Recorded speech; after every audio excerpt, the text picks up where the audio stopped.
स्वास्थ्य मुसीबत के बीच परीक्षाओं को लेकर चल रहा विवाद आज सुप्रीम कोर्ट के आदेश के बाद थमता दिख रहा है। सुप्रीम कोर्ट ने एक बार फिर नीट और जेईई की परीक्षाओं पर रोक लगाने से मना कर दिया।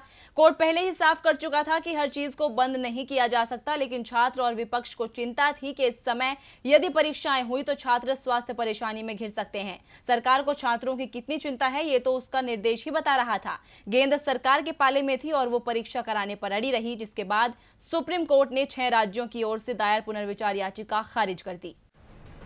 स्वास्थ्य मुसीबत के बीच वैसे तो जेईई की परीक्षाएं शुरू हो चुकी हैं, लेकिन छात्रों को अब भी ये उम्मीद थी कि सुप्रीम कोर्ट की तरफ से फैसला आएगा और सरकार छात्रों को जिस मुसीबत में फंसा रही है उससे राहत मिलेगी। केंद्र सरकार परीक्षाएं कराने पर आमादा थी। उसकी दलील थी कि जेईई और नीट की परीक्षाओं के बिना छात्रों को मेडिकल और इंजीनियरिंग संस्थानों में प्रवेश नहीं दिया जा सकता।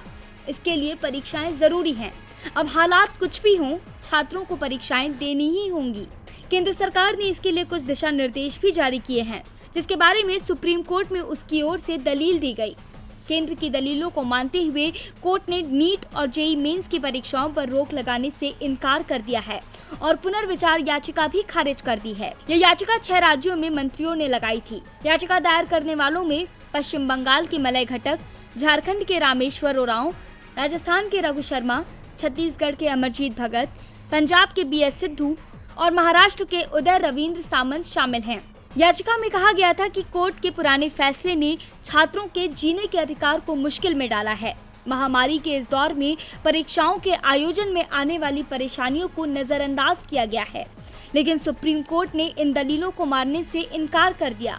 बता दें कि राष्ट्रीय परीक्षा एजेंसी जेईई मुख्य परीक्षा 1 से 6 सितंबर तक, जबकि नीट की परीक्षाओं का आयोजन 13 सितंबर को हो रहा है। इससे पहले जेईई मेंस परीक्षा 2 बार टाल दी गई थी। सरकार की ओर से कहा गया था कि खराब होते स्वास्थ्य हालातों के चलते परीक्षाएं टाल दी गई हैं, लेकिन आज जब स्थिति इससे ज्यादा खराब है तो मोदी सरकार छात्रों को परीक्षाएं देने के लिए मजबूर कर रही है। वैसे अगर देखा जाए तो ये मुद्दा अब केवल छात्रों का मुद्दा नहीं, बल्कि एक राजनीतिक मुद्दा भी बन चुका है और इस पर सियासत गर्मा रही है।